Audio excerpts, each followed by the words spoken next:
Hello guys, welcome back my channel. मेरा नाम आकाश सिंह यादव है। आज एक बहुत ही अच्छी वीडियो लेके आया हूँ आपके लिए, जो टीचिंग एप्टीट्यूड के बहुत ही इंपॉर्टेंट क्वेश्चंस हैं, जिनके आने के चांसेस हैं और जो कई बार पहले रिपीट हो चुके हैं। तो वो क्वेश्चंस मैंने इंक्लूड किए हैं जो कि बहुत ही इंपॉर्टेंट हैं और आ भी सकते हैं। आपका होता क्या है कि कंसेप्ट में भी चेंज हो जाए या आपके जो क्वेश्चंस होते हैं वो चेंज हो सकते हैं, लेकिन जो आपका पर्टिकुलर टॉपिक होगा, टॉपिक हमेशा सेम रहता है। कुछ क्वेश्चंस जो उन टॉपिक से आने ही आने होते हैं, तो वो क्वेश्चंस भी इंक्लूड किए हैं। तो आप कोशिश ये करना, जितने भी मैं आज आपको टॉपिक डिस्कस करूं, जितने भी एमसीक्यू डिस्कस करेंगे हम लोग 50-60, तो उसमें आप लोग कोशिश ये करेंगे कि वो टॉपिक्स बहुत अच्छे से प्रिपेयर कर लें, ताकि अगर क्वेश्चन चेंज भी होते हैं तब भी आप उस क्वेश्चंस को अटेम्प्ट कर लें। ठीक है, जिन लोगों ने भी अभी चैनल को सब्सक्राइब नहीं किया है, फटाफट सब्सक्राइब कर लो एंड इसके अलावा सब लोग लाइक कर दो वीडियो को। तो सबसे पहले हम बात करते हैं, जो लोग भी अभी मेरे टेलीग्राम चैनल पे नहीं हैं वो जुड़ जाओ, क्योंकि आपको वहाँ पे पीपीटी या कोई नई वीडियो का नोटिफिकेशन भी वहाँ पे आपको मिल जाएगा। इसके अलावा आपके कई सारे पेपर फर्स्ट के और पेपर सेकंड में कॉमर्स और मैनेजमेंट के नोट्स भी हैं, वो आपको वहाँ से ईजिली मिल जाएंगे। ठीक है, तो हम स्टार्ट करते हैं फर्स्ट क्वेश्चन से। इस टाइप के क्वेश्चंस को आपको कैसे टैकल करना है ये देखना है सबसे पहले, कि आपको टैकल कैसे करने हैं ये क्वेश्चंस जो होते हैं। क्वेश्चन है आपका, विच of the following set of statements represents acceptable in respect of teaching learning relationship. ठीक है, ये क्वेश्चन दिया है, तो आपको ये देखना है कि आपका कौन कौन से स्टेटमेंट सही हैं या कौन कौन से स्टेटमेंट गलत हैं, आपको कौन सा लगता है। तो सबसे पहले आपको देखना है, when students fail in a test it is the teachers who fail. मतलब जब आपका स्टूडेंट फेल हो रहा है तो मतलब टीचर फेल हो रहा है, तो ये सही बात है। Every teaching must aim at ensuring learning. ठीक है, तो इसका मतलब ये है कि जितनी भी आपकी टीचिंग होगी उसमें लर्निंग होनी चाहिए, ये भी सही पॉइंट है। जब आपकी टीचिंग हो रही है तो वहाँ पे लर्निंग होगी। थर्ड पॉइंट जो है वो है, there can be teaching without learning taking place. ये भी सही है, आपके टीचिंग जो है वो लर्निंग के बिन भी हो सकता है। ठीक है, अब जो नेक्स्ट पॉइंट है वो है, there can be no learning without teaching. आपका ये थोड़ा आपको गलत लग रहा है, क्योंकि ऐसा नहीं है कि लर्निंग आपकी टीचिंग के बिन नहीं हो सकती है। आप जब सोशल क्या बोलते हैं, पर्टिकुलर आप सोसाइटी से भी सीख सकते हो, आप अपने पेरेंट्स से भी सीख सकते हो, आप अपने कल्चर से भी सीख सकते हो। बहुत सारे फैक्टर ऐसे भी हैं जिनसे आप लर्निंग कर सकते हो टीचिंग के अलावा। तो आपको ये पता चल गया कि चौथा वाला जो है ये नहीं होना चाहिए। तो फटाक से देखो चौथा वाला किस में है, वो होगा ही नहीं। तो आपका ऑप्शन जो ये ऑप्शन है ये नहीं हो सकता है। इसी तरीके इन क्वेश्चंस को आप टैकल करोगे, ये वाला ऑप्शन जो है वो नहीं हो सकता है। तो आपके पास बचे अब दो ऑप्शन, बी एंड डी। ठीक है, a teacher teachers but learns also. ठीक है, ये भी सही चीज़ है, कोई दिक्कत नहीं है। फिर जो लास्ट है हमारा, real learning implies rote learning. देखो, रूट लर्निंग का मतलब होता है कि आपकी जो लर्निंग है वो रिपीटिशन हो, मतलब आप कई बार एक पर्टिकुलर कंसेप्ट को पढ़ो, देन आपको चीज़ें समझ आए। ठीक है, इस तरीके की जब लर्निंग की आप बात करोगे तो वो आपकी होती है रूट लर्निंग। देखो, रियल लर्निंग जरूरी नहीं है रूट लर्निंग हो, वो उसमें आपकी एसोसिएट लर्निंग भी हो सकती है, एक्टिव लर्निंग भी हो सकती है, मीनिंगफुल भी लर्निंग हो सकती है। तो ये भी आपका गलत हो जाता है। तो आपका जो सही हो जाएगा अब हो जाएगा वो ऑप्शन बी सही हो जाएगा। अब इस कंसेप्ट को थोड़ा सा समझते हैं। ये देखो दिया गया है, real learning is not rote learning, जो कि हमें ऑप्शन नंबर 6 या 4 पे दिया है। ठीक है, definitely wrong. By eliminating we are left first and second. Learning can take place without teaching. Learning जो है वो आपकी टीचिंग के बिन भी हो सकती है। मान के चलो आप सेल्फ स्टडी कर रहे हो तब भी आपकी लर्निंग हो रही है। लाइफ एक्सपीरियंस आपका जो है उससे भी लर्निंग हो रही है आपकी। ठीक है, आपका इसके अलावा ये मान के चलो आपकी जो सोसाइटियल फैक्टर्स हैं उनसे भी लर्निंग होती है, आप सीख सकते हो उनसे। फिर आपके जो कुछ कल्चरल फैक्टर्स होते हैं आप उनसे भी सीखते हो, आपके जो फैमिली के फैक्टर्स हैं आप उनसे भी सीखते हैं। ठीक है, तो इसका करेक्ट आंसर पता आपको चल गया। फिर सेकेंड क्वेश्चन जो है हमारा, one of the most powerful factors affecting teaching effectiveness is related to the social system of country. हाँ, सोशल सिस्टम ज़रूरी है लेकिन उतना ज़रूरी नहीं। इकोनॉमिक स्टेटस ऑफ सोसाइटी, ये भी इतना ज़्यादा इंपॉर्टेंट नहीं है। प्रिविलेजिंग पॉलिटिकल सिस्टम, ये भी इतना ज़्यादा इंपॉर्टेंट नहीं है। जो आपका एजुकेशन सिस्टम है ये सबसे ज़्यादा इंपॉर्टेंट है, जो सबसे ज़्यादा इफेक्ट करता है आपकी लर्निंग को। आपका जो एजुकेशन सिस्टम है, जैसे कि अभी जो एजुकेशन सिस्टम है, आपकी न्यू एजुकेशन पॉलिसी आई है जिसमें काफ़ी सारी चीज़ें चेंज हुई हैं, जिससे आपका लर्निंग का जो है या आपकी टीचिंग है उसको मोस्ट इफेक्टिव बनाने के लिए बात की गई है, ठीक है। तो इसका करेक्ट ऑप्शन आपको पता चल गया, जो कि है एजुकेशन सिस्टम। थर्ड क्वेश्चन जो है, in which teaching method learners participation is made optimal and proactive. बहुत ही इंपॉर्टेंट क्वेश्चन है ये कई बार रिपीट भी हुआ है, इसको अच्छे से समझना। Option A discussion method, option B buzz session method, option C brainstorming session, option D project method. देखो इसमें जो इसका सही आंसर है वो प्रोजेक्ट मेथड है। अब आप लोगों को एक कंफ्यूजन होगा कि डिस्कशन मेथड क्यों नहीं, वो आप देखो, प्रोजेक्ट मेथड को आप बोलते हो लर्निंग बाय डूइंग, आप कुछ करके सीखते हो। Students has an important role to play starting from planning stage to reporting stage. जब आप प्रोजेक्ट मेथड पे बात करोगे तो पर्टिकुलर आपका कोई टॉपिक होगा, आप उस पर प्रोजेक्ट बनाओगे, प्रोजेक्ट में आपको बहुत ज़्यादा आपका एक ये बोले पार्टिसिपेशन होगा, एक ऑप्टिमल पार्टिसिपेशन होगा एंड प्रोएक्टिव पार्टिसिपेशन होगा, ठीक है। लेकिन अगर हम डिस्कशन की बात करेंगे, डिस्कशन मेथड में भी ऑप्टिमल पार्टिसिपेशन होता है, लेकिन डिस्कशन मेथड में आप सबको पार्टिसिपेट नहीं करवा पाते हो। कई बार होता क्या है, कुछ लोग ऐसे होते हैं जो इंट्रोवर्ट होते हैं, वो डिस्कशन मेथड पे नहीं बोलते, लेकिन वो प्रोजेक्ट मेथड पे उन्हें काम करना पड़ता है। प्रोजेक्ट मेथड में क्योंकि पर्टिकुलर आपने भी जब प्रोजेक्ट किया होगा, जो भी आपने ग्रेजुएशन या पोस्ट ग्रेजुएशन किया है, वहाँ पे आपके प्रोजेक्ट्स होते थे, तो आपको वहाँ पे काम करना पड़ता था, ठीक है। तो आपका इसमें करेक्ट आंसर हो जाएगा प्रोजेक्ट मेथड। फिर जो हमारा नेक्स्ट है, ये भी बहुत इंपॉर्टेंट क्वेश्चन है, ये है असर्शन जो है आपका, formative evaluation tends to accelerate the pace of learning. Reason जो है हमारा, as against summative evaluation formative evaluation highly reliable. अब देखो सबसे बड़ी चीज़ है, आपको पहले ये पता होना चाहिए फॉर्मेटिव इवोल्यूशन क्या होता है एंड समेटिव इवोल्यूशन क्या होता है। जब हम बात करेंगे फॉर्मेटिव इवोल्यूशन की, फॉर्मेटिव इवोल्यूशन का आपका जो मतलब होता है, ये मतलब होता है कि जब आपकी टीचिंग चल रही है, आपको कोई टीचर पढ़ा रहा है, तो बीच बीच में आपके टेस्ट लिए जाएंगे फॉर्मेटिव इवोल्यूशन में, ठीक है। बीच बीच में भी टेस्ट ले लिए जाएंगे, जैसे मान के चलो आपका 1 मंथ के बाद टेस्ट हो गया, फिर आपका क्लास टेस्ट हो गया, ये सारे फॉर्मेटिव इवोल्यूशन पे हो गए। बात करेंगे अगर हम समेटिव इवोल्यूशन, समेटिव इवोल्यूशन का मतलब होता है जब आपका पूरा पर्टिकुलर एक, जैसे आप 1 साल के लिए आपने पढ़ाई की, 1 साल के पढ़ाई करने के बाद जो आपका पर्टिकुलर फाइनल ईयर का एग्जाम होता है, वो होगा समेटिव इवोल्यूशन, ठीक है।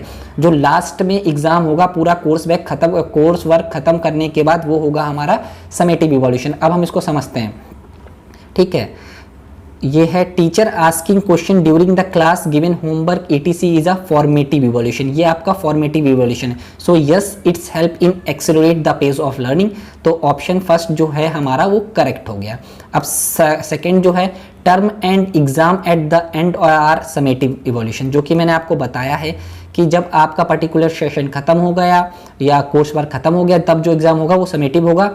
It is meant for assigning grades and judging effectiveness of instructions. So it's more reliable tool to evaluation than formative. ठीक है, इसमें क्या बोला गया है कि समेटिव इवोल्यूशन से ज़्यादा फॉर्मेटिव इवोल्यूशन रिलायबल होता है, लेकिन ऐसा नहीं है। समेटिव इवोल्यूशन जो होता है वो आपका ज़्यादा रिलायबल होता है as compared to formative evaluation से। तो इसमें जो सही आंसर हो जाएगा वो हमारा हो जाएगा ए इज, ये option C, A is true and R is false. फिर जो नेक्स्ट क्वेश्चन है वो है हमारा, effectiveness of teaching has to be judged in terms of, ठीक है, वो है आपका कोर्स कवरेज। आप एक टीचर है, उसने पूरा कोर्स को कवर कर दिया बस, लेकिन सही तरीके से नहीं पढ़ाया, तो फिर नहीं, गलत बात है। मतलब आपका टीचिंग वहाँ से सही तरीके जज नहीं किया जा सकता। स्टूडेंट का इंटरेस्ट की बात करोगे तो इंटरेस्ट पे भी नहीं जज हो सकता है। लर्निंग आउटकम ऑफ स्टूडेंट, क्या आउटकम आ रहे हैं आपके पढ़ाने के बाद, आपके जो स्टूडेंट्स हैं वो पास हो रहे हैं कि नहीं, ये मेन चीज़ है। आपके जो स्टूडेंट्स हैं वो अच्छा स्कोर कर रहे हैं कि नहीं एग्जाम पे, ठीक है। डी जो है हमारा, use of teaching ads in classroom, ये कोई ज़्यादा इंपॉर्टेंट फैक्टर नहीं है। इफेक्टिवनेस के लिए आपका हमेशा जो सही एग्जाम्पल, सही जो इसमें होगा, learning outcome of students. Learning outcome क्या है स्टूडेंट्स का, ठीक है, सिंपल सा। फिर हम चलते हैं नेक्स्ट क्वेश्चन पे, जो है कि हमारा, Which of the following are the demerits of globalization of higher education? Globalization का मतलब होता है कि पर्टिकुलर, अब ये मान के चलो जो आपकी जो वर्ल्ड है उसको आपने मान लिया एक कंट्री। इसका मतलब है कि आपकी कोई भी कंट्री है या कोई भी कंट्री एक दूसरे के यहाँ आ सकती है ईजिली, और ईजिली अपने जो प्रोडक्ट्स हैं उनको ट्रांसफ़र कर सकती है। एजुकेशन सिस्टम में अगर ग्लोबलाइजेशन होता है तो उसके क्या डिमेरिट्स हैं? पहला जो है हमारा, एक्सपोजर ऑफ ग्लोबल करिकुलम, ये तो भाई एडवांटेज की बात है। यहाँ पे इन्होंने पूछा है क्या डिमेरिट्स हैं। प्रमोशन ऑफ इलिसिम इन एजुकेशन, मतलब आपका दूसरा ये फैक्टर बिल्कुल सही चीज़ है ये। ऑप्शन सी जो है कमोडिफिकेशन ऑफ हायर एजुकेशन, बिल्कुल सही चीज़ है। ऑप्शन डी है जो हमारा कॉस्ट है वो बढ़ जाएगी, क्योंकि होता क्या है हायर एजुकेशन पे अगर आप मान के चलो पीएचडी करना चाहते हो तो वहाँ पे आपको ज़्यादा फीस पे करनी पड़ती है एज़ कम्पेयर टू अपने यहाँ। जैसे मान के चलो आईआईटीज़ या आईआईएम्स हैं वो बहुत कम फीस लेते हैं एज़ कम्पेयर टू अगर आप चाहो कि फ़ॉरेन से पीएचडी करोगे तो, ठीक है। तो यहाँ पे जो आपका ऑप्शन ए है ये इसका एक एडवांटेज हो सकता है, बाकी जितने तीन जो होंगे बी सी एंड डी वो इसके डिसएडवांटेज होंगे। तो इसका करेक्ट आंसर जो है वो आपका सी हो जाएगा। फिर जो हमारा नेक्स्ट है वो है question number 7, the purpose of value education is best serve by focusing on option A cultural practices prevailing in the society, option B norms of conduct laid down by a social group, option C concern of human values, option D religious and moral practices and instructions। ठीक है, तो इसमें क्या है कि value education से क्या आपका एडवांटेज होता है। जब भी वैल्यू एजुकेशन की बात होगी तो वहाँ पे आपका जो होता है वो हमेशा ह्यूमन वैल्यूज़ पे बात होगी, ठीक है। जो ह्यूमन वैल्यूज़ होती हैं वहाँ पे बात होगी, आपकी इथिक्स की बात होगी, ठीक है। आपका ही इथिक्स की जब भी इथिक्स की बात होगी, जब भी हम वैल्यू एजुकेशन की बात करेंगे, ह्यूमन की बात करेंगे, पर्टिकुलर ह्यूमन वैल्यूज़ की बात करेंगे, मोरालिटी की बात करेंगे, इथिक्स की बात करेंगे, ठीक है। तो यहाँ पे जो हमारा करेक्ट आंसर हो जाएगा वो ऑप्शन सी हो जाएगा, क्योंकि ह्यूमन वैल्यूज़ की बात करेंगे जब हम पर्टिकुलर वैल्यू एजुकेशन की बात कर रहे होंगे। फिर नेक्स्ट जो क्वेश्चन है हमारा, A tests measure the extent of student learning in a given content area. Option A achievement test, option B aptitude test, option C diagnostic test, option D readiness test। तो देखो achievement test इसका correct answer होगा। वो क्यों होगा? क्योंकि यहाँ पे आपसे बोला गया है कि आपको ये मेज़र करना है कि स्टूडेंट्स ने कितना सीखा है। आप मान के चलो आपने पर्टिकुलर उसको पढ़ाया, पढ़ाने के बाद आपने एक पर्टिकुलर जो फाइनल टेस्ट होता है या जो उसके एग्ज़ाम होते हैं उससे आप यही मेज़र करना चाहोगे कि उसने उससे कितना सीखा है, उसका क्या अचीवमेंट है। अचीवमेंट टेस्ट इसी को आप बोलते हो अचीवमेंट टेस्ट, ठीक है। फिर जो नेक्स्ट क्वेश्चन है वो है हमारा, if a student is rude to you which strategy would you adopt as a teacher. ठीक है, option A argue with the student, option B express shock at a behavior, option C punish the student, option D remind the student of classroom rules। ठीक है, तो इसका जो बहुत ही accurate है, देखो आप उससे आर्ग्यू करोगे तो कोई मतलब नहीं बनता है। अगर आपसे रूड है, आप उसको बिहेवियर पे शौक होगे तो ये भी कोई मतलब नहीं। पनिश करोगे तो यार पनिश करने का कोई मतलब वो नहीं है। अगर आप पनिश करोगे तो उसका एक रूटीन में बन जाएगी ये चीज़, तो ये भी आपके लिए सही नहीं। तो इस समय आप उसको रिमाइंड कराओगे जो आपके क्लासरूम रूल्स हैं कि आप इस रूल्स के अकॉर्डिंग नहीं जा सकते, या जो कोड ऑफ कंडक्ट हैं, जिस रूल्स को हम कोड ऑफ कंडक्ट भी बोल सकते हैं, जो हमारे कोड ऑफ कंडक्ट हैं हम उन्हें वो उन सब चीज़ों के बारे में बताएंगे और बोलेंगे कि आप जो क्लास के कोड ऑफ कंडक्ट हैं आप उन्हें फॉलो करें। ठीक है, फिर जो नेक्स्ट क्वेश्चन है वो है हमारा, the development of a student's personality is affected the most by discipline at institute, emotional climate at home, option B inherited asset and liability, option D social orientation of peers and elders. तो जो सबसे important factor होता है जब किसी की personality की बात करते हैं हम, तो उसका होता है क्लाइमेट एट होम। क्योंकि वो क्लाइमेट एट होम इसलिए होता है क्योंकि वो वहाँ से बचपन से ही सीखना स्टार्ट कर देता है अपने घर वालों से। वो अपने घर वालों से बचपन से जैसे ही वो बड़ा होता रहता है, जब वो स्कूल में नहीं भी जाता है उससे पहले से ही वहाँ सीखना स्टार्ट कर देता है। ठीक है, जो आपका ये एक्सप्लेनेशन है इसको आप अच्छे से पढ़ेंगे देन आपको और अच्छे से समझ आ जाएगा। फिर जो नेक्स्ट क्वेश्चन है वो है हमारा, which one of the following is most important elements in teaching. कौन सा जो एलिमेंट है टीचिंग में बहुत ही इंपॉर्टेंट है? Option A relationship between teachers and students, option B subject matter, option C teaching techniques and aids used, option D student knowledge. ठीक है, तो जब हम बात करेंगे कि बहुत ही इंपॉर्टेंट एलिमेंट कौन सा है टीचिंग का, तो उसमें हमेशा इंक्लूड होगा हमारा relationship between teachers and student, क्योंकि आप जब एक पर्टिकुलर उनसे रिलेशनशिप बनाओगे, या हम बोल सकते हैं ये जो रिलेशनशिप बनाने की बात हो रही है ये आपका फॉर्मल रिलेशनशिप की बात हो रही है। यहाँ पे इनफॉर्मल रिलेशनशिप की बात नहीं कर रहे हैं हम। फॉर्मल रिलेशनशिप जब आप पर्टिकुलर उनसे बनाओगे तो आपको उनके बारे में पता चल जाएगा कि उनकी क्या पर्टिकुलर उनकी स्ट्रेंथ्स क्या हैं, उनकी वीकनेस क्या हैं, उनको क्या चीज़ें और पढ़ानी हैं आपको। तो यहाँ पे आप रिलेशनशिप ज़रूरी है, सबसे इम्पॉर्टेंट फैक्टर है। सब्जेक्ट मैटर इम्पॉर्टेंट है लेकिन उतना इम्पॉर्टेंट नहीं है। टीचिंग टेक्निक्स भी इंपॉर्टेंट है लेकिन इतनी नहीं, स्टूडेंट्स का नॉलेज इतना ज़्यादा इंपॉर्टेंट नहीं है, ठीक है। तो हमारा जो नेक्स्ट क्वेश्चन है, अब ये इसको मैंने आपको डिस्क्राइब भी किया है। Improving student relationship with teacher has a important positive and long lasting implication of students academic and social development, ठीक है। तो इस चीज़ से समझ आया होगा आपको। नेक्स्ट क्वेश्चन जो है, you want to ensure participation of more student in class, which of the following method of teaching would you adopt. आप चाहते हो कि आपकी जो क्लास में ज़्यादा से ज़्यादा लोग पार्टिसिपेट करें, तो इसलिए आप कौन सा मेथड यूज करोगे? डिमॉन्स्ट्रेशन यूज करोगे, डिस्कशन यूज करोगे, ठीक है, रोल प्ले यूज़ करोगे या रिक्टिकेशन यूज़ करोगे? आप कौन सा मेथड यूज़ करोगे मैक्सिमम पार्टिसिपेशन के लिए? हमेशा ध्यान रखना, जब भी हम मैक्सिमम पार्टिसिपेशन की बात करेंगे तो वहाँ पे हमेशा हमारा यूज होगा डिस्कशन मेथड।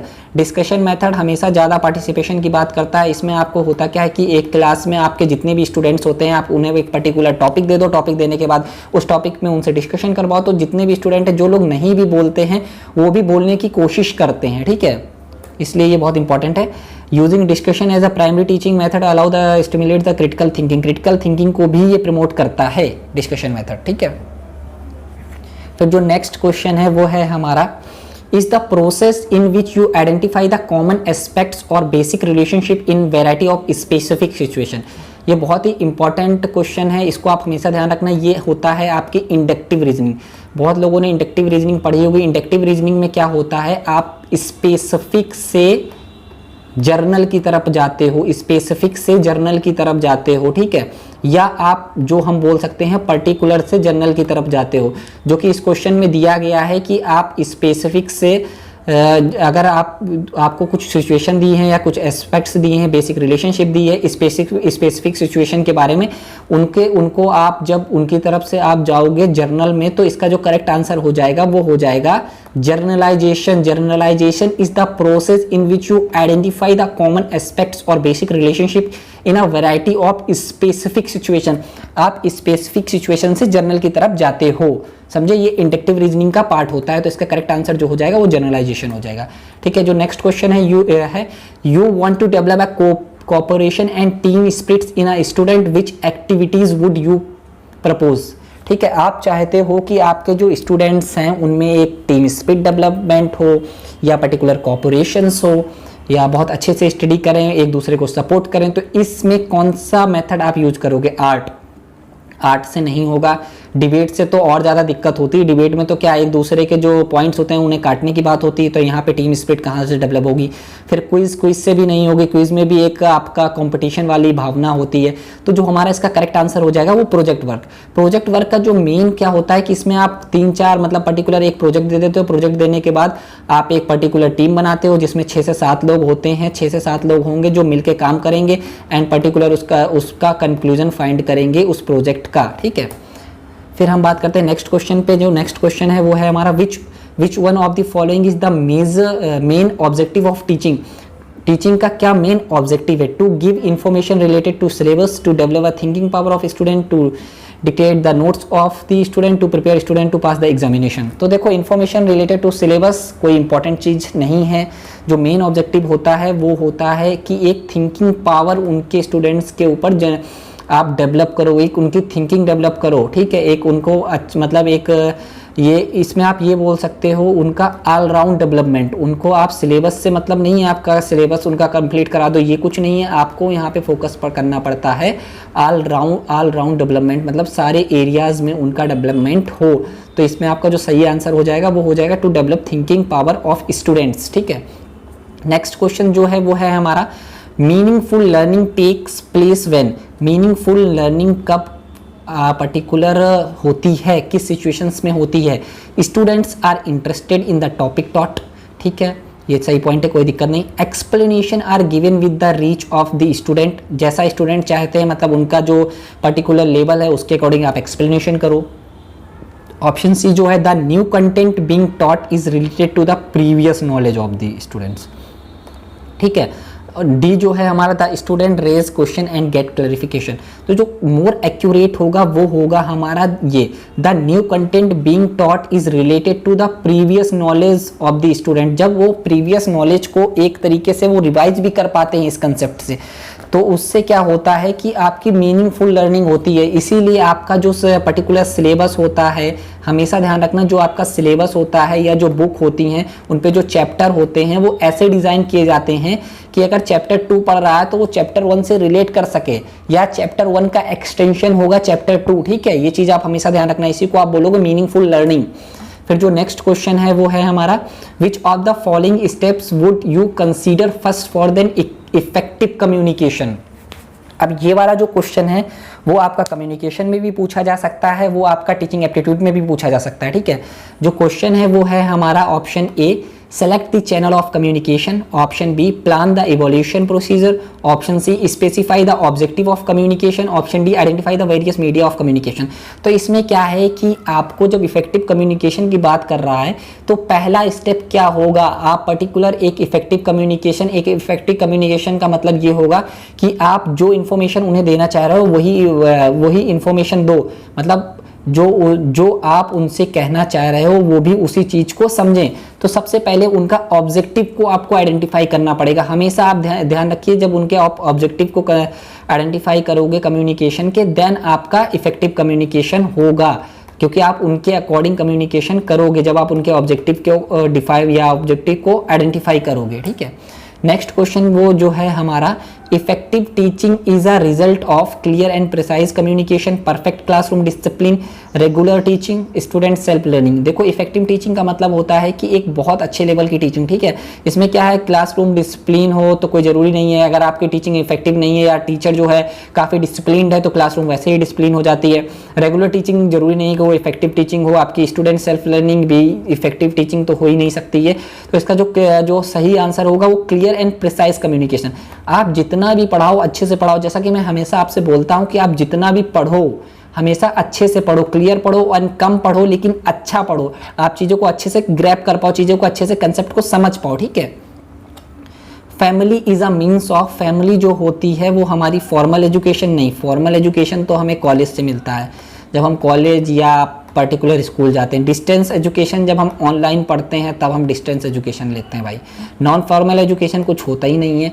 जो हमारा जो करेक्ट ऑप्शन हो जाएगा वो इनफॉर्मल एजुकेशन। इनफॉर्मल एजुकेशन हमें हमेशा फैमिली से मिलता है, इसमें कोई आपका फॉर्मेलिटीज़ नहीं होती हैं, इसलिए हमें हमेशा जो भी आपकी सोसाइटी है या जो आपका कल्चर है उन सब से आपको हमेशा जो मिलेगा वो आपको मिलता है इनफॉर्मल एजुकेशन।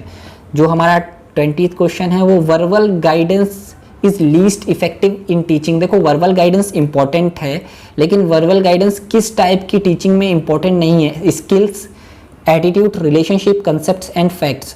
देखो जब हम स्किल्स की बात करेंगे, जहाँ पे भी हम स्किल्स की बात करेंगे वहाँ पे हमारा वर्बल गाइडेंस ज़्यादा इंपॉर्टेंट नहीं है, ठीक है। स्किल्स में मान के चलो आपको पर्टिकुलर जैसे मान के चलते हैं, एग्जांपल लेते हैं, जैसे आपको स्विमिंग सीखनी है तो वहाँ पे क्या है कि आपका वर्बल गाइडेंस से ज़्यादा आपकी स्किल्स इंपॉर्टेंट हैं। आपको एक बार अगर वो बोल भी देगा ऐसे करना है, फिर इसके बाद वो जो आपको मूवमेंट होंगे ना, जेस्चर पोस्चर होंगे, वो बहुत इंपॉर्टेंट हैं। जेस्चर पोस्चर ज़्यादा इंपॉर्टेंट हैं आपके जो वर्बल गाइडेंस से, ठीक है। तो इसका करेक्ट आंसर स्किल्स हो जाएगा। Which one of the following statement is correct in the context of multiple choice type of questions? ठीक है, they are more objective than true and false type question, they are less objective than essay type question, they are more subjective than the short answer question, ठीक है, they are more subjective than true false type of questions, ठीक है। तो सबसे पहले समझो कि multiple choice question आपके क्या होते हैं, जिसमें 4 ऑप्शंस आपको दिए जाते हैं, ठीक है, वो आपके मल्टीपल चॉइस क्वेश्चंस होते हैं। मल्टीपल चॉइस क्वेश्चंस में आपका क्या होता है, ये हमेशा ध्यान रखना, आपके ऑब्जेक्टिव होते हैं। ये ऑब्जेक्टिव इसलिए होते हैं क्योंकि जो पर्सनल वाइसेस होती है, वाइसनेस होती है, यहाँ पे नहीं होती है, पर्सनल वाइसनेस यहाँ पे नहीं होती है, पर्सनल वाइसनेस यहाँ पे नहीं होती है। ठीक है, अगर आपका पर्टिकुलर ऐसे टाइप क्वेश्चन या ऐसे टाइप होगा तो वहाँ पे आपकी पर्सनल वाइसनेस टीचर की बहुत ज़्यादा हो सकती है, पर्सनल वाइसनेस वहाँ पे हो सकती है टीचर की। ठीक है, तो यहाँ पे जब भी हम ऑब्जेक्टिव की बात करेंगे तो यहाँ पे पर्सनल वाइसेस नहीं है, तो मतलब जो हमारा मल्टीपल चॉइस क्वेश्चन होता है वहाँ पे पर्सनल वाइसेस नहीं होती और ये ट्रू फॉल्स से भी ज़्यादा मोर एक्यूरेट आपको आंसर्स देता है। बाकी सारे हम ऑप्शंस देखते हैं, ये लेस ऑब्जेक्टिव तो बिल्कुल गलत हो गया, सब्जेक्टिव तो होता ही नहीं है, मल्टीपल चॉइस हमेशा आपका ऑब्जेक्टिव होगा, ये भी इसका गलत हो गया। तो इसका जो राइट आंसर हो जाएगा वो फर्स्ट हो जाएगा। ठीक है, अब क्वेश्चन नंबर 22 है, वो जो है हमारा what are require and good teaching. देखो ये एक प्रोसेस के तरीके भी आप ले सकते हो, इसमें ये बोला गया है कि अगर आप एक अच्छी टीचिंग करना चाहते हो तो आपको क्या क्या चीज़ें चाहिए। डायग्नोसिस, रेमेडी, ठीक है, डायरेक्शन एंड फीडबैक, ये सारे फैक्टर बहुत इंपॉर्टेंट हैं। डायग्नोसिस का मतलब है अगर आप पढ़ा रहे हो तो आप देखोगे कि आपसे क्या मतलब पर्टिकुलर फीडबैक लोगे, तो आप फीडबैक लेने के बाद आप ये देखोगे कि क्या गलतियां हो रही हैं, फिर आप उनको सही करने की बात करोगे। रेमेडी में वो सही करने की बात करोगे। डायरेक्शन में बात ये होती है कि हमें किस डायरेक्शन में चलना है, हमें कितना पढ़ाना है, पहले क्या पढ़ाना है, बाद में क्या पढ़ाना है, जो आपकी यूनिट्स हैं वो सारी। तो यहाँ का जो करेक्ट आंसर हो जाएगा वो ये हो जाएगा आपका। क्वेश्चन 23 जो है, the main objective of student evaluation of teachers are. ठीक है, ये भी बहुत इंपॉर्टेंट क्वेश्चन है। To gather information about student weakness, to make teacher take teaching seriously, to help teachers adopt innovative methods of teaching, to identify the area of further improvement in teacher traits। देखो सबसे पहला point देखते हैं कि जब हम student का evolution कर रहे हैं तो हमें स्टूडेंट का सिर्फ वीकनेस नहीं पता होनी चाहिए, उसकी स्ट्रेंथ्स भी पता होनी चाहिए। यहाँ पे अगर स्ट्रेंथ्स का भी आपका होता तो ये सही हो जाता, लेकिन यहाँ पे आपसे सिर्फ वीकनेस के बारे में बात की है। अगर यहाँ पे वो बोलता कि आप आइडेंटिफाई करो information related to student weakness as well as student strength, तो ये वाला जो पहला है वो तो गलत हो गया। अब ये समझ लो एज इसमें होगा वो तो हो ही नहीं सकता है, तो ऐसे आप इसको गलत करोगे तो ये गलत हो गया आपका, ये गलत हो गया, ये गलत हो गया। तो जो इसका सही राइट आंसर आ गया B and C and D. ठीक है, टीचिंग को सीरियसली लेने के लिए आप यूज करते हो, इनोवेशन मेथड्स को यूज करने के लिए यूज करते हो, फर्दर इंप्रूवमेंट करने के लिए यूज करते हो। ठीक है, तो इसका ये सही आंसर हो जाएगा। 24 जो कि बहुत ही इंपॉर्टेंट क्वेश्चन है, ये कई बार रिपीट हुआ है, जैसे जैसे हम आगे बढ़ेंगे वैसे वैसे क्वेश्चंस का लेवल बढ़ता रहेगा और आपके लिए अच्छे टाइप्स के क्वेश्चन आते रहेंगे। ठीक है, which set of learner characteristics may be consider helpful in designing effective teaching learning system. देखो इसमें क्या बोला गया है कि इफेक्टिव टीचिंग लर्निंग सिस्टम में क्या क्या चीज़ें जरूरी होती हैं। ठीक है, तो आप ऑप्शन फर्स्ट पढ़ो कि जो आपका ऑप्शन फर्स्ट है वो है prior experience of learning in respect of the subject. देखो मान के चलो जैसे आप पीएचडी करने जा रहे हो, आप पीएचडी फाइनेंस से करने जा रहे हो, तो आपका पहले का क्या पर्टिकुलर आपको फाइनेंस के बारे में कुछ नॉलेज है कि नहीं है, तो ये पर्टिकुलर डेफिनेटली आपकी इफेक्ट करेगी।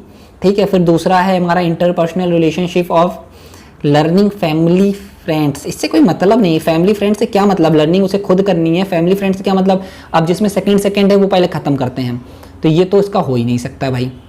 फिर इसके बाद थर्ड वाला भी इसका नहीं हो सकता। अब बचा हमारे पास second and fourth, ability of learner in respect of subject, बिल्कुल ये इंपॉर्टेंट है। स्टूडेंट्स लैंग्वेज बैकग्राउंड, ये भी कहीं ना कहीं इफेक्टिव है। Interest of student in following the prescribe dress code, dress code इतना ज़्यादा इंपॉर्टेंट नहीं लगता मुझे कि ड्रेस कोड, कई सारे इंस्टीट्यूट हैं जो ड्रेस कोड को नहीं भी फॉलो करती हैं। ठीक है, तो ये वाला फैक्टर इतना ज़्यादा इंपॉर्टेंट नहीं। अब देखो जिसमें फिफ्थ हो उसको भी हटा दो आप, तो फिफ्थ भी है इसमें, तो इसका करेक्ट आंसर जो होगा वो ये हो जाएगा। सिंपल से इस तरीके से आप क्वेश्चन को टैकल करोगे तो आप इजीली कर लोगे और अच्छे से कर लोगे। ठीक है, ऐसे ही आपको क्वेश्चंस एग्जाम में करने हैं। मैंने भी यही स्ट्रेटजी यूज की थी, मैं खुद एक टाइम जेआरएफ एक टाइम नेट क्लियर किया है, मैंने 3 टाइम ये एग्जाम खुद दिया हुआ है, तो आपको अच्छे से बता सकता हूँ। ठीक है, फिर क्वेश्चन नंबर 25 जो है हमारा, which of the following set of statement best represent the nature and objective of teaching and learning. तो इसमें ये पूछा गया है कि ये भी क्वेश्चन कई बार रिपीट हुआ है, इसको बहुत अच्छे से प्रिपेयर कर लेना। ये क्वेश्चंस जो होते हैं रिपीट होते रहते हैं और ऐसे क्वेश्चंस कई बार पूछे जाते हैं। Teaching is like selling and learning is like buying. अच्छा, teaching is a social act while learning is a personal act. Teaching implies learning whereas learning does not implies teaching. ये बहुत important factor है, इसको हमेशा याद रखना। जब भी हम टीचिंग की बात करेंगे, जब हम टीचिंग की बात करेंगे तो वहाँ पे हमारा लर्निंग हो रही होगी। ठीक है। जब हम टीचिंग की बात करेंगे तो वहाँ पे हमारी लर्निंग कहीं ना कहीं हो रही होगी, लेकिन कोई ज़रूरी नहीं है जब हम लर्निंग कर रहे हों कि टीचिंग हो। ठीक है, लर्निंग कर रहे हों तो टीचिंग हो, कोई ज़रूरी नहीं। लर्निंग तो हम पर्टिकुलर अपने जो हमारे सोशल फैक्टर्स होते हैं उनसे भी कर सकते हैं, हमारे जो कल्चर फैक्टर होते हैं उनसे भी कर सकते हैं, हमारे जो इसके अलावा आपके पर्टिकुलर कल्चर फैक्टर के अलावा जो आपके फैमिली के फैक्टर हैं हम उनसे भी सीख सकते हैं। लर्निंग तो हम कहीं से भी सीख सकते हैं, हम कुछ भी सीख सकते हैं हम चाहेंगे तो। ठीक है, तो ज़रूरी नहीं है कि टीचिंग से ही हम सीखेंगे। तो ये वाला teaching implies learning, whereas learning does not implies teaching. ठीक है, ये चीज़ समझ आई ना आपको? ये तो आपका बिल्कुल सही हो जाएगा। अब आपको ये पता चल गया सी वाला आपका बिल्कुल सही होगा। आप सी वाला जिसमें जिसमें नहीं है उसको आप हटा दो। तो ये वाला तो हो ही नहीं सकता क्योंकि यहाँ सी नहीं है भाई। अब ये भी नहीं हो सकता। अब आपके पास दो ऑप्शन बचे B C and D and A B and C. ठीक है, तो आप हमेशा ध्यान रखना कि आपको क्या क्या करना है कि इसका जो सही आंसर होगा वो आपको एक और पढ़ना है। पहले तो डी वाला देखो, teaching is an instruction and triadic in nature whereas learning is a active engagement in subject domain. तो ये भी सही है आपका। ठीक है, ये भी सही है, तो आपका ये डी वाला इसमें नहीं है। तो सीधे सीधे आपका जो सही हो गया बी सी डी, बी और सी एंड डी। ये teaching is like a selling and learning is like a buying, ऐसा कुछ होता है क्या? टीचिंग का मतलब आपका बेचना और लर्निंग का मतलब खरीदना, ऐसा नहीं होता है यार। ठीक है, हर टीचर ऐसा नहीं होता है कि सेलिंग और बाइंग वाला सिस्टम चल रहा हो। तो ये तो ऐसे ही गलत हो गया था। तो ये देखो आपका किसमें था, इस तरीके भी आप कर सकते थे। पहला वाला आपका गलत हो जाता, तीसरा वाला गलत हो जाता और चौथा वाला गलत हो जाता। तो आपका जो सही हो जाता है वो सेकंड वाला हो जाता है। इजीली आप कर सकते थे। ठीक है, तो चलते हैं हम नेक्स्ट क्वेश्चन पे। ये भी बहुत इंपॉर्टेंट क्वेश्चन है, इस पे भी आप लोग अच्छे से डिस्कस, क्योंकि ये कई बार रिपीट हुआ है। पिछले ही वाला जो हमने डिस्कस किया वही है। इन्होंने क्या बोला है, ऑल टीचिंग इम्प्लाइज लर्निंग। बिल्कुल सही बात बोली है इन्होंने। अगर टीचिंग हो रही है तो कहीं ना कहीं लर्निंग हो रही है भाई साहब। ठीक है, फिर इसके बाद इन्होंने दूसरा बोला है learning to be useful must be derived from teaching. ये थोड़ा सा घुमा के बोल दिया, ये क्वेश्चन आया हुआ है। लर्निंग जो इन्होंने ये बोल दिया है कि जब भी पर्टिकुलर लर्निंग होगी तो आपकी टीचिंग होगी, ऐसा नहीं होता है यार। अगर लर्निंग हो रही तो लर्निंग और भी फैक्टर से हो सकती है। हमने आपको बताया कल्चर हो सकते हैं, सोसाइटियल हो सकते हैं, फैमिली हो सकते हैं, इनसे भी हम सीख सकते हैं ना। तो हमारा ए करेक्ट हो जाएगा और आर इनकरेक्ट हो जाएगा। तो इसका जो सही आंसर हो जाएगा A is true, R is false. ठीक है, फिर हम सेकंड चलते हैं। जो अगला क्वेश्चन है हमारा, on the basis of summative test are teacher is interpreting his or her students performance in term of their wellness lifestyle evident in the behaviour this will called. देखो हमारा summative test क्या होता है, summative test हमें पहले पता होना चाहिए। समेटिव टेस्ट का मतलब आपका होता है कि जब आपका पर्टिकुलर कोर्स वर्क खत्म हो जाए या आपका पर्टिकुलर सिलेबस सब खत्म हो जाए, लास्ट में जो टेस्ट लेते हैं हम उसे समेटिव टेस्ट बोलते हैं। फॉर्मेटिव टेस्ट जो होते हैं बीच में भी हम ले सकते हैं, बीच में भी हम टेस्ट ले सकते हैं, वीकली हो सकते हैं, मंथली टेस्ट जो होते हैं उन्हें हम बोलते हैं फॉर्मेटिव टेस्ट। फिर इसके बाद हम बात करेंगे अपना particular norms referenced and criterion reference. ये बहुत इंपॉर्टेंट हैं, इन दोनों को बहुत अच्छे से पढ़ना और इन्हें किसने दिया है वो भी आप जल्दी से बताओ। इन टेस्ट को किसने दिया है एंड फॉर्मेटिव टेस्ट और समेटिव टेस्ट किसने दिया है, वीडियो में कमेंट करके मुझे बताना लास्ट में। बहुत इंपॉर्टेंट है, पूछ लिए जाते हैं। जब हम बात करेंगे नॉर्म्स की बात करेंगे तो नॉर्म्स का मतलब होता है आपका कि यहाँ पे कंपैरिजन करने की बात होगी। यहाँ पे आपकी जब नॉर्म्स की बात होगी तो यहाँ पे कंपैरिजन करने की बात होगी। यहाँ पे दो लोगों को कंपैरिजन करेंगे तो यहाँ पे जो हमारा इसका एग्जांपल हो सकता है वो आपका हो सकता है जॉब इंटरव्यू। जब आप जॉब इंटरव्यू की बात करोगे तब आपका यूज़ होता है नॉर्म वाला। ठीक है, हमेशा ध्यान रखना, इसमें एग्जांपल पूछ लेते हैं कभी कभी। इसके अलावा जब आप परसेंटाइल की बात करोगे, परसेंटाइल हमेशा कंपेयर करके निकाली जाती है। जब बहुत सारे कैंडिडेट्स को कंपेयर करेंगे तब परसेंटाइल निकलती है। मान के चलो जिसका स्कोर मान के चलो सबसे ज़्यादा होता है उसको डायरेक्ट 100 परसेंटाइल दे दी जाती है। ठीक है, उसमें परसेंटेज से मतलब नहीं होता। जो हमारी क्राइटेरिया होती है ये आपकी पर्टिकुलर स्टैंडर्ड्स पे बेस्ड होती है। इसका जो एग्जाम्पल होता है वो आपका हो सकता है वो होगा आपका परसेंटेज। इसमें आप कंपैरिजन की बात नहीं करोगे, इसमें कोई कंपैरिजन की बात नहीं होती, इसमें परसेंटेज की बात होती है और इसमें आपका कंपैरिजन की बात होती है। तो इसका करेक्ट आंसर जो है वो है ये क्राइटेरिया रिफरेंट। ठीक है, ध्यान रखना इसको। फिर जो नेक्स्ट क्वेश्चन है वो है हमारा which of the following set of statement best describe the nature and objective of teaching. ठीक है, ये भी बहुत इंपॉर्टेंट क्वेश्चन है, ये भी आया हुआ क्वेश्चन है। इस टाइप्स के क्वेश्चन पूछे जाते हैं। Teaching and learning are integrally related. चलो देखते हैं, हो सकता है there is no difference between teaching and training. ऐसा थोड़ी ना है कि टीचिंग और ट्रेनिंग में डिफरेंस नहीं, बहुत डिफरेंस है यार। तो बी वाला जिसमें है पहले ख़त्म करो, बी। ठीक है, अब बचे आपके पास option 3 and option 4। Concern of all the teaching ensure some kind of transformation in student. बिल्कुल सही बात इन्होंने बोली भाई कि अगर कहीं भी टीचिंग हो रही है तो कुछ ना कुछ ट्रांसफॉर्मेशन तो होगा ही। ठीक है, डी जो है हमारा, all good teaching is formal in nature. ऐसा थोड़ी ना होता है कि जितनी भी टीचिंग होती हैं वो फॉर्मल नेचर हो, हमारी इनफॉर्मल नेचर में भी टीचिंग हो सकती है ना। तो ये वाला गलत हो गया, हमारी जो टीचिंग है वो इनफॉर्मल भी हो सकती हैं। फिर नेक्स्ट जो है हमारा, अब देखो डी किस में है, तो ऑब्वियस सी बात है, आपको पता चल गया कि जो हमारा थर्ड वाला सही है। फिर और भी चीज़ देख लो, आ टीचर इज सीनियर पर्सन। ऐसा भी नहीं होता है कि टीचर हमेशा बुढ़े लोग ही टीचर होते हैं या जो ओल्ड लोग होते हैं वही टीचर होते हैं, ऐसी चीज़ नहीं है ना, तो ये भी गलत हो जाएगा।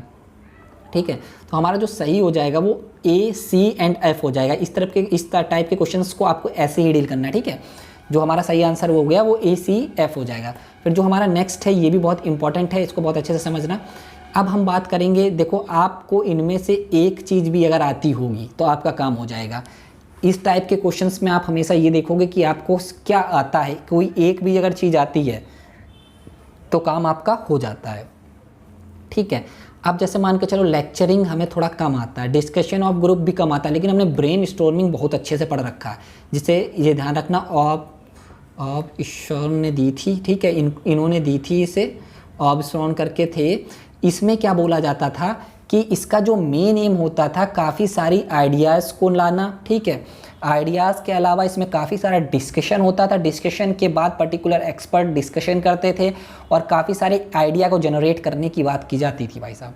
तो हमें पता है सी का जो होगा वो सेकेंड वाला हो जाएगा, क्योंकि इसमें दिया है production of large number of ideas, हमेशा इससे रिलेटेड होता है। अब सी का आप सेकेंड देख लो, सी का सेकंड किस में, सी का सेकंड सिर्फ एक सिचुएशन में, ये तो बहुत ईजिली आंसर आ गया। ये क्वेश्चन आया हुआ है तो आपका इजीली आंसर निकल आया, जो इसका सही आंसर हो जाएगा वो थर्ड वाला हो जाएगा। तो आपका जो लेक्चर होता है वो हो जाएगा आपका कंटेंट डिलीवरी इन अ लूशिट लैंग्वेज। ठीक है, मतलब एक सिंपल लैंग्वेज में जॉर्गन्स का यूज ना करें, ठीक है, टेक्निकल लैंग्वेज का यूज ना करके हम पर्टिकुलर लेक्चर दे दें तो हमारा ये हो जाएगा। ठीक है, लेक्चरिंग। अब बी का 4 हो जाएगा, discussion in groups, use of teaching ads procedure. ठीक है, नहीं इसका 5th हो जाएगा, सॉरी, बी का आपका 5th हो जाएगा।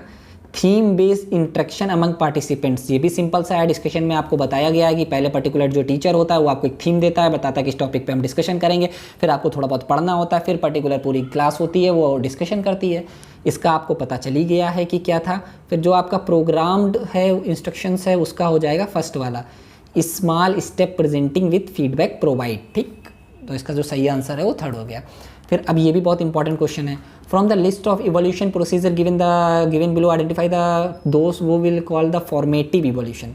देखो हमने आपको बताया कि फॉर्मेटिव इवोल्यूशन का मतलब ये होता है कि आपसे जो टीचर होता है बीच बीच में आपका टेस्ट लेता रहता है, इसमें बीच बीच में टेस्ट लेता रहता है, आपके फीडबैक लेता रहता है, तो वो होता है आपका फॉर्मेटिव इवोल्यूशन। ठीक है, फॉर्मेटिव इवोल्यूशन जो होता है इसको आप ये भी बोल सकते हो evaluation is conducted during teaching.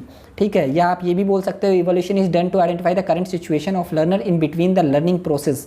ठीक है, तो इसको आप इंटरवल इवोल्यूशन भी बोल सकते हो, इंटरवल इवोल्यूशन भी आप इसको बोल सकते हो, बीच बीच में होता रहता है। ठीक है, फिर अब हम पढ़ना स्टार्ट करते हैं। A teacher awards grade to a student after having transact course work, ये तो होता ही नहीं, ये तो आपका समेटिव होता है भाई साहब, कि बिल्कुल लास्ट में पर्टिकुलर अगर वो टीचर आपको ग्रेड दे दे। तो अब जिसमें भी ए है पहले तो वो हम ख़त्म कर देंगे, ये गए हमारे, ये गए हमारे। ठीक है, अब दूसरा पढ़ते हैं, during instructions with student in the classroom the teacher provide the corrective feedback, ये तो हो सकता है, अभी इस पर थोड़ा डाउट है। The teacher give marks to student on a unit test, ये भी डाउट है। The teacher clarify the doubts of student in the class, ये बिल्कुल सही बात है कि जब हम पर्टिकुलर बात करेंगे फॉर्मेटिव इवोल्यूशन की तो वहाँ पे आपका ये वाला पॉइंट होना ही होना है, क्योंकि यहाँ पे जो भी डाउट्स होते हैं वो क्लियर करता है टीचर। तो अब देखो डी किस में है, डी इन दोनों में है, अभी तो क्लियर नहीं हुआ हमारा। The overall performance of student is reported to parents at every 3 months interval, ये हो सकता है, ये तो हो ही नहीं सकता है, ये तो पहले ही ख़त्म हो गया। तो हमारा जो सही ऑप्शन हो जाएगा वो हो जाएगा आपका, पहला तो आपका डी इंक्लूड होगा दोनों में, फिर आपका इंक्लूड होगा पर्टिकुलर बी एंड एफ, ये जो है आपका, ये जो सही आंसर हो जाएगा वो ये हो जाएगा बी, डी एंड एफ। तो the learner motivation is rise by the teaching through the question answer session, ठीक है। तो इसका जो सही आंसर हो जाएगा वो बी, डी एंड एफ हो जाएगा। बी, सी, डी इसलिए सी इसलिए नहीं होगा आपका, क्योंकि यहाँ पे आपको यूनिट टेस्ट की बात कर रहे हैं। यूनिट टेस्ट हमेशा आप लास्ट में लेते हो, यूनिट टेस्ट लास्ट में लेते हो, तो ये भी रॉन्ग हो गया आपका। तो सही आंसर जो हो गया। नेक्स्ट क्वेश्चन जो है वो है हमारा, how should a teacher be related to his peers. जो उसके मतलब मान के चलो टीचर है, तो बहुत सारे टीचर्स, एक कॉलेज में कई सारे टीचर्स काम करते हैं, जो उसके पीयर्स हैं या जो उसके दोस्त हैं या जो और भी उस कॉलेज में पर्टिकुलर पढ़ा रहे हैं, तो उनसे क्या उससे सीखना चाहिए। Should copy other teacher style, बिल्कुल भी नहीं। सब अपने अपने में इनोवेटिव होते हैं, ये बिल्कुल नहीं करना चाहिए।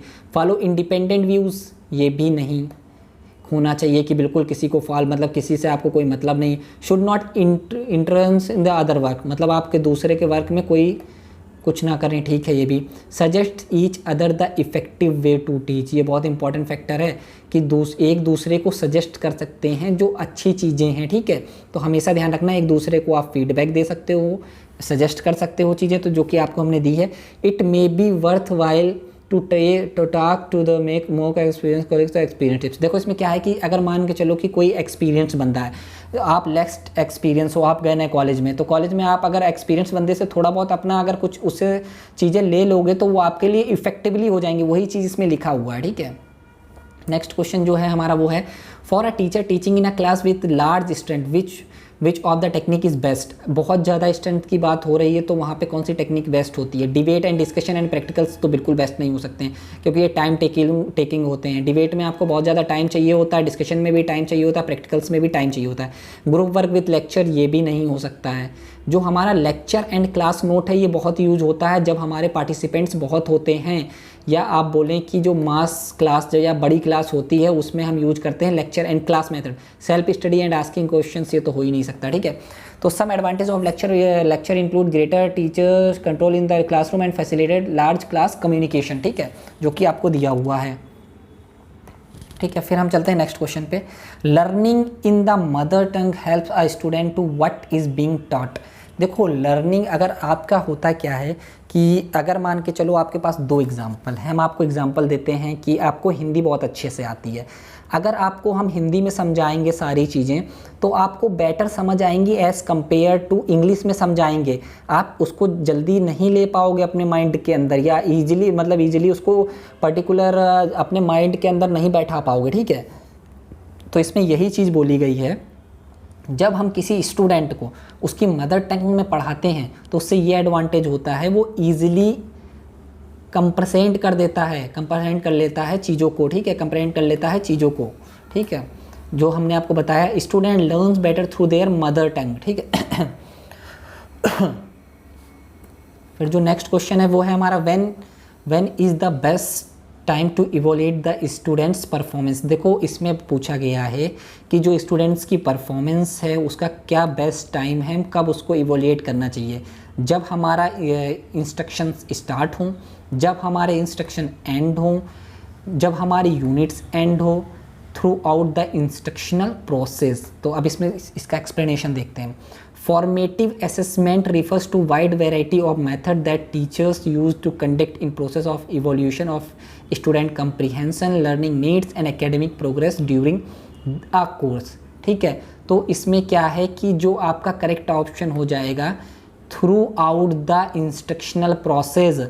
जैसे जैसे आप पर्टिकुलर अपना स्टडी प्रोवाइड करो, जैसे मान के चलो आपने पर्टिकुलर एक यूनिट पढ़ा दी, एक यूनिट पढ़ाने के बाद उनका फीडबैक लो, उनसे पूछो कि आपको क्या चीज़ नहीं आई, आपको क्या चीज़ आ गई, तो जिससे एक एडवांटेज होगा कि आप फर्दर अपनी स्टडी मेथड को इम्प्रूव कर सको, ठीक है। तो इसका बेस्ट जो मोस्ट सुटेबल हो जाएगा वो ये हो जाएगा, ठीक है। नेक्स्ट जो क्वेश्चन है वो है हमारा, what advantage do objective type test have over essay method. ये भी हम आपको एक बार बता चुके हैं, जो हमारा ऑब्जेक्टिव टाइप टेस्ट होता है उसके क्या एडवांटेज होते हैं as compared to essay type method. Option A, they are easier to interpret. Option B, they require less technical knowledge. Option C, the sampling content can be wider. Option D, they take less time to prepare. अब ये भी बहुत important question है भाई। तो इसमें क्या है कि जब हम बात करेंगे ऑब्जेक्टिव टाइप टेस्ट की, या जब हम ऑब्जेक्टिव टाइप क्वेश्चंस यूज करते हैं तो उसका क्या एडवांटेज होता है। अगर हम ऑब्जेक्टिव टाइप क्वेश्चन यूज करते हैं, जो हमारा सैंपल होता है उसको हम बढ़ा सकते हैं, जो हमारा सैम्पलिंग का कंटेंट है वो हमारा ज़्यादा हो सकता है। ये कैसे हो सकता है, तो हमेशा ध्यान रखना, जब आप पर्टिकुलर रिसर्च स्टडी यूज करते हो तो हमेशा आप जो यूज करते हो क्वेश्चनायर का यूज करते हो, जिसमें आपके ऑब्जेक्टिव टाइप क्वेश्चन होते हैं, ना कि आपके ऐसे टाइप क्वेश्चन होते हैं। अगर ऐसे टाइप क्वेश्चन की बात होगी ना तो वहाँ पे बहुत सारी प्रॉब्लम्स हो जाती हैं। पहली प्रॉब्लम तो ये हो जाएगी, उसको आप इवोल्यूट ही नहीं कर पाओगे, इंटरप्रेट नहीं कर पाओगे, क्योंकि कई सारे लोगों के रिस्पॉन्स जो होते हैं वो डिफरेंट होते हैं। तो इसका जो सही और मोर एक्यूरेट है वो ये है, the sampling content can be wider. ठीक है, अब जो नेक्स्ट क्वेश्चन है वो है हमारा, how can forgetting to minimized, जो भूलने की प्रॉब्लम होती है हम उसको कैसे कम कर सकते हैं। क्रेमिंग का मतलब होता है आप रट्टाफिकेशन, एक तरीके से रट लो। दूसरा आपका डिस्क्रिमिनेशन, ठीक है, आप चीज़ों में डिफरेंस फाइंड करो। तीसरा आपका ओवर लर्निंग, चौथा आपका रिक्टिशन। ठीक है, तो इसका जो सही ऑप्शन होगा वो होगा ओवर लर्निंग। ओवर लर्निंग जो होती है, over learning is a strategy whereby the learner continuous to study and refresh the material after it has been brought to mastery. मतलब इसमें क्या होता है कि आप पर्टिकुलर रिवीजन करते रहते हो चीज़ों का, जिससे आप चीज़ों को ना भूलो। ठीक है, जिससे आप चीज़ों को ना भूलो, ये मेन इंपॉर्टेंट चीज़ है। फिर हम चलते हैं नेक्स्ट क्वेश्चन में, what is the biggest advantage of interaction between the teacher and the student. क्या बिगेस्ट एडवांटेज है, इसको आप इस तरीके से भी ले सकते हो, जो आपकी ऑनलाइन और ऑफलाइन लर्निंग होती है। ऑनलाइन लर्निंग में जो क्या है, इंटरेक्शन थोड़ा कम होता है। ठीक है, जब हम ऑनलाइन लर्निंग की बात करेंगे तो हमारे इंटरेक्शन थोड़े कम होंगे, लेकिन हम अगर ऑफलाइन लर्निंग की बात करेंगे जो हमारे इंटरेक्शन होते हैं वो ज़्यादा होते हैं। इसके क्या एडवांटेज होते हैं, it encourage the student to ask question, it facilitate effective learning, it result is better group relation, it satisfies the teacher। तो इसका जो सही आंसर है वो learning take place best when the student have the opportunity to express ideas and get feedback from the teacher. जो आपकी teaching learning है वो बहुत इफ़ेक्टिवली हो जाती है, क्योंकि होता क्या है, जब आपका टीचर और जो आपका स्टूडेंट होता है वो आमने सामने होते हैं तो स्टूडेंट्स को कोई भी डाउट होता है वो पूछ सकता है, तो टीचर जो है उसका डाउट को क्लियर कर सकता है। इसके अलावा टीचर फीडबैक भी दे सकता है कि क्या पर्टिकुलर प्रॉब्लम है। जैसे ऑनलाइन लर्निंग है तो उसमें टीचर फीडबैक दे नहीं सकता, क्योंकि आप इतने लोगों को सुन ही नहीं सकते हो, मेन चीज़ ये है। तो इसका जो सही आंसर है ये वो हो जाएगा, it facilitate effective learning.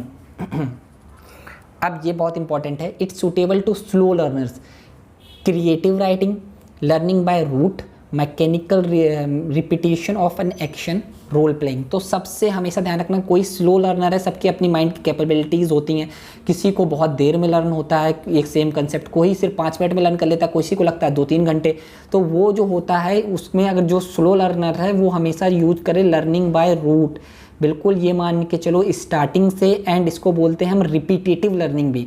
Root learning is a memorization techniques based on the repetition पे बहुत बेस्ड होती है ये। The idea is that one will be able to quickly recall the meaning of the material the more one repeat it। देखो जैसे जैसे चीज़ें repeat होती हैं तो वैसे वैसे चीज़ें आपको जल्दी लर्न होती हैं। ठीक है, ये इसमें मेन चीज़ है। अब ये बहुत मेन कंसेप्ट है, हमेशा ध्यान रखना, जब भी आप एग्ज़ाम के लिए जाओ तो आप स्वयं प्रभा और मॉक को बहुत अच्छे से पढ़ के जाओगे। ठीक है, इसके बारे में हम आपको कुछ मटेरियल भी देंगे अभी। स्वयं is a portal for promoting high quality education. देखो हाई क्वालिटी एजुकेशन तो आप ऑफलाइन टीचिंग से भी प्रोवाइड कर सकते हो, कोई ज़रूरी नहीं है कि आपको ऑनलाइन टीचिंग प्रोवाइड करनी चाहिए, तो ये इसका गलत हो जाएगा। ऑनलाइन टीचिंग कोई ज़रूरी नहीं है। दूसरा ऑप्शन जो है improve access to high quality education, ये बहुत इंपॉर्टेंट है।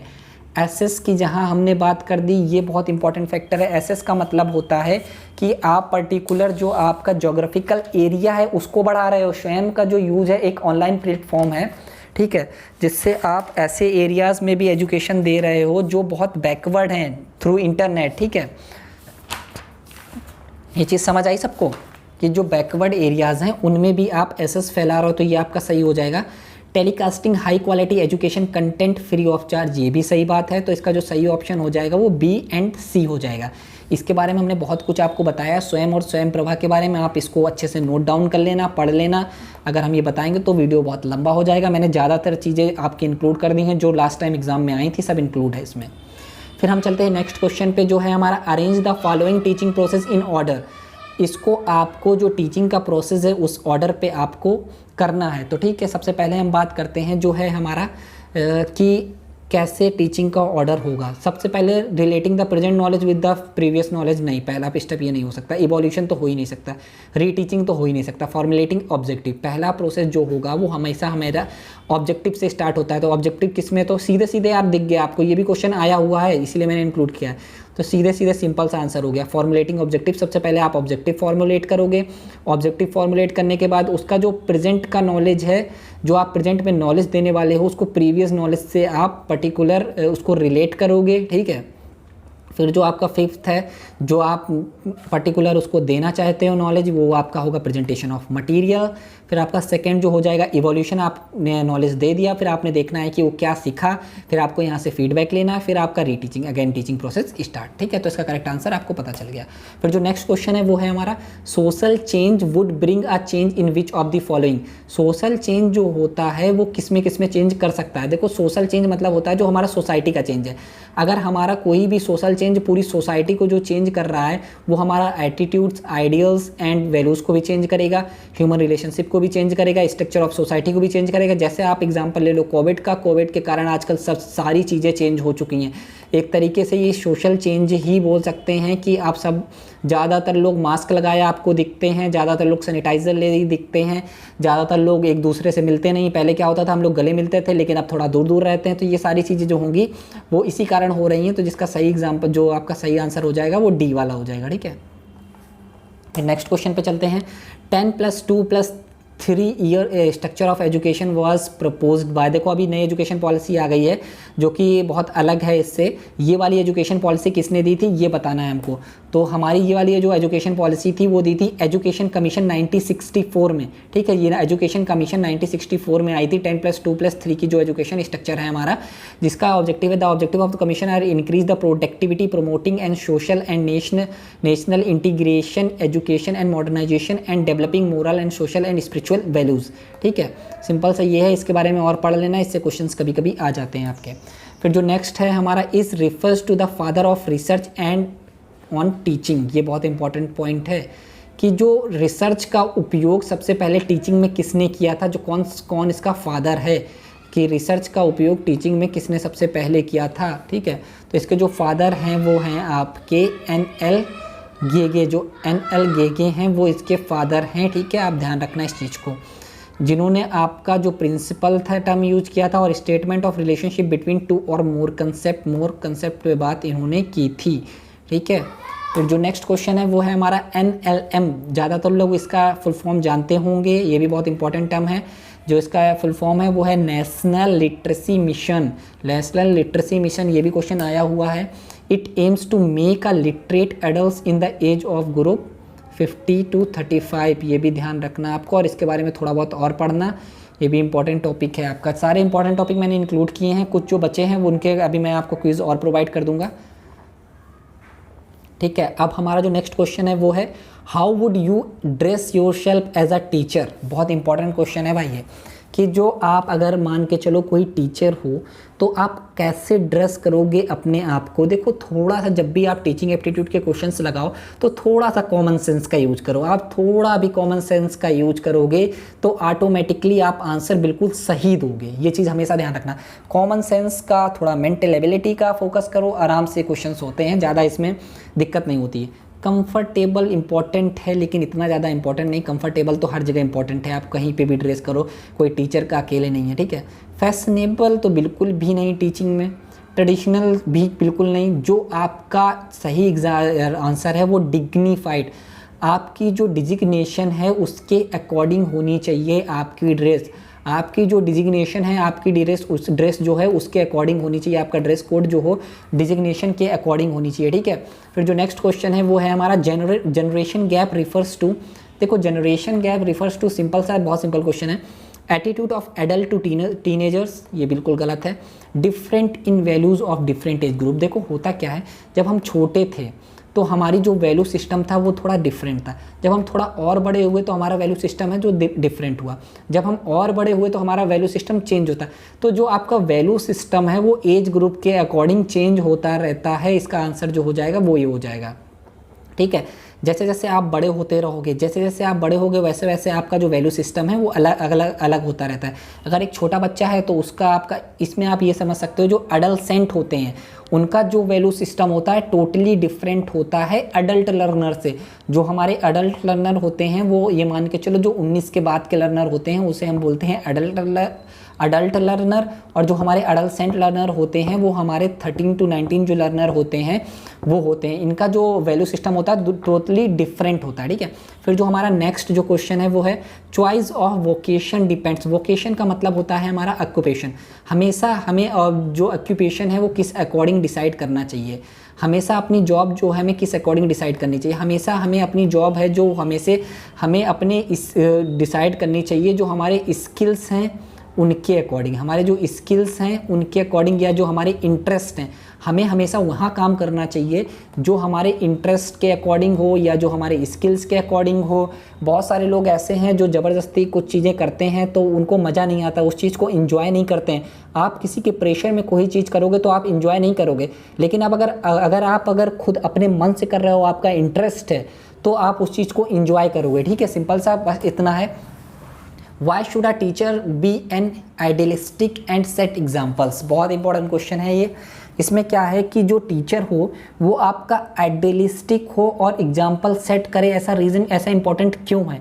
क्योंकि जनरली होता क्या है, जो आपके टीचर होते हैं उन्हीं को आपके स्टूडेंट फॉलो करने की कोशिश करते हैं या उन्हीं को स्टूडेंट कॉपी करने की कोशिश करते हैं। तो आपका टीचर हमेशा एक आइडियलिस्टिक होना चाहिए और एक एग्जाम्पल सेट करे अपने स्टूडेंट्स के लिए कि इतना अच्छा हो कि स्टूडेंट्स बोलें कि अगर उन्हीं के तरीके बनना है हमें, ठीक है। जैसे मान के चलो student do not have values, ये तो बिल्कुल गलत हो गया। स्टूडेंट यूजुअली इमिटेट का मतलब होता है कॉपी करना किसी के बिहेवियर को, ठीक है। किसी के बिहेवियर को कॉपी करने का मतलब होता है आपका इमिटेट। तो आप इसका जो करेक्ट आंसर हो जाएगा वो ये हो जाएगा, सिंपल सा आपका। नेक्स्ट क्वेश्चन जो है हमारा, which of the following pairs is incorrectly matched. देखो इसमें से जो आपका ये है बिल्कुल सही है। मैस्लो नीड हायरार्की आपने पढ़ी होगी, basic need, social need, security need, self esteem and self actualization, जिसे आपकी मैस्लो ने दी थी। हायरार्की नीड थ्योरी नहीं, ये वाली जो थ्योरी है, थ्योरी एक्स थ्योरी वाई जो है वो आपके मैक्लेरन ने दी थी, ना कि इन्होंने दी थी। तो आपका जो है वो ये गलत हो जाएगा। सिकनर ने बिल्कुल प्रोग्राम लर्निंग के बारे में बात की थी, जिसे हम लोग बोलते हैं आपका बिहेवियरियल लर्निंग भी बोलते हैं आपका, जिसके बारे में सिकनर ने बात की थी। जो इसका सही आंसर है वो ये हो जाएगा। नेक्स्ट क्वेश्चन और last question, which subject tries to understand the role of man in changing his environment, ठीक है। तो इसमें क्या पूछा गया है कि कौन सा सब्जेक्ट ऐसा है कि जो मैन है उसके कारण जो इन्वायरमेंट है चेंज हो रहा है, ठीक है। तो हमेशा ध्यान रखना जो हम पढ़ते हैं वो ज्योग्राफी पढ़ते हैं। जब हम चेंजमेंट की बात करेंगे मैन के रोल को लेके, जो कि हमने आपको एक्सप्लेन की हुई है, ठीक है। बायोलॉजी नहीं हो सकती है, ठीक है। हिस्ट्री में हम पास्ट इवेंट्स पे बात करते हैं, पॉलिटिकल साइंस पे हम पास्ट और प्रेजेंट दोनों पे बात करते हैं।